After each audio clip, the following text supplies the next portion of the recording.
Bonjour à tous, j'espère que vous allez bien. Je continue la série avec les projecteurs.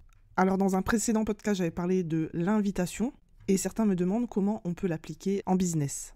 Donc si tu es projecteur et que tu es un entrepreneur, cet épisode est fait pour toi. D'ailleurs, j'ai un format dédié aux entrepreneurs.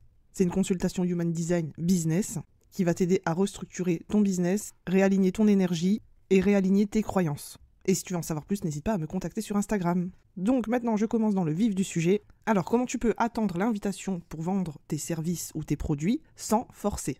Alors pour moi, il faut aborder la vente, pas comme une conquête, mais plutôt comme une invitation à la reconnaissance mutuelle. Et le principe essentiel de base d'un projecteur pour vendre, c'est tu ne vends pas, tu te rends visible. Tu n'attrapes pas, tu attires. Et tu n'imposes jamais, tu proposes.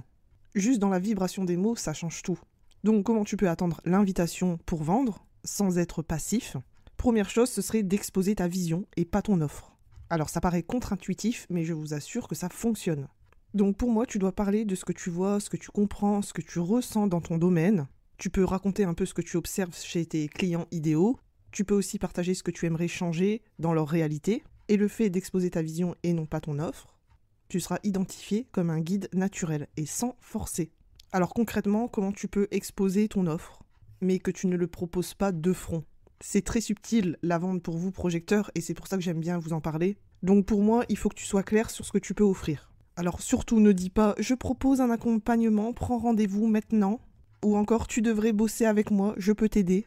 Je dirais que tu peux plutôt dire « j'accompagne les personnes qui cherchent à retrouver un épanouissement personnel ». Ou encore, ce que j'adore, c'est guider les gens à voir ce qu'ils ne voient pas encore. Le but ici est de créer de la curiosité et non pas de la pression. Et si tu as compris un peu comment ça fonctionne les réseaux sociaux, ça fonctionne sur la base de la curiosité et aussi un peu grâce aux haters. Ce qui m'amène au conseil suivant, c'est d'utiliser un storytelling. Par exemple, tu peux raconter une histoire avec un client. Tu peux aussi raconter ton propre parcours ou encore un cas réel, même si tu dois le faire de façon anonyme, où ta guidance, elle a changé quelque chose. Ce qui va se passer énergétiquement, c'est que l'autre va se reconnaître, tu vas ressentir la reconnaissance et l'invitation sera naturelle. Ensuite, pour créer une page de vente, une newsletter ou encore la description d'un post, moi je te dirais d'ouvrir une porte et pas une injonction. Et surtout, venant des projecteurs, ça se sent et c'est vraiment désagréable de sentir la pression, l'injonction. Comme par exemple le fait d'écrire « Attention, place limitée, dépêche-toi ».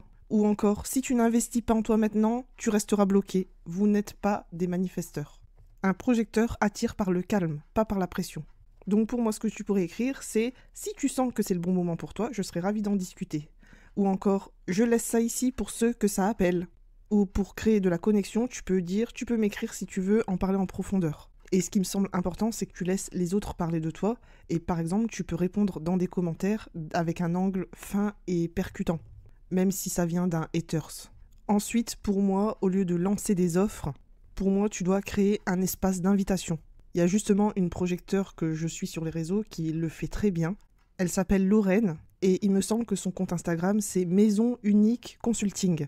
Ses services tournent justement autour du marketing vibratoire. Et j'avais remarqué qu'elle crée justement des espaces d'invitation. Donc pour moi, idéalement, ce serait de créer un atelier gratuit en live ou un post interactif ou une mini-série de contenus. Parce que là, ce qui se passe, c'est que tu crées une présence, une ambiance, puis tu ouvres une porte.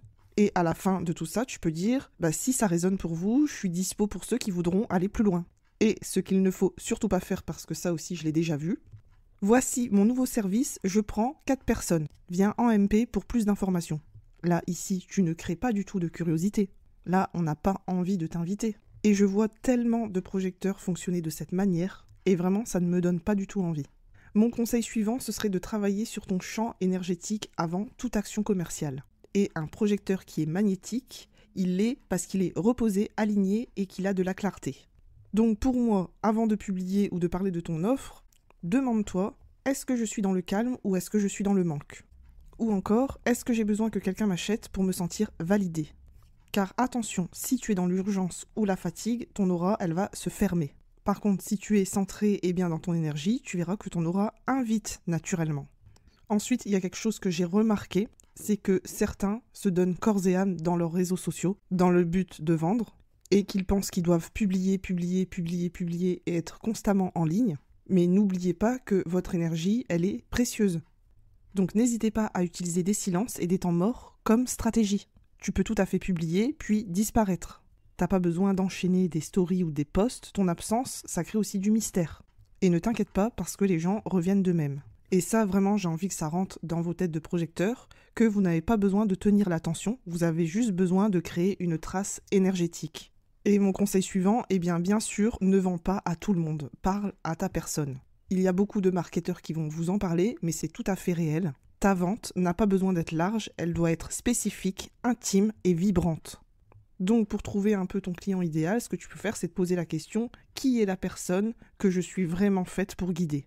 Ou te demander quels mots, quelles émotions, quels blocages ressentent-elles vraiment.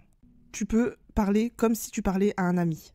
Et laisse les gens se reconnaître dans ton énergie, pas dans une promesse. Parce que tu vends une résonance, pas une transformation forcée. Tu vas pas dire « Voici mon programme de 12 modules, résultat garanti ».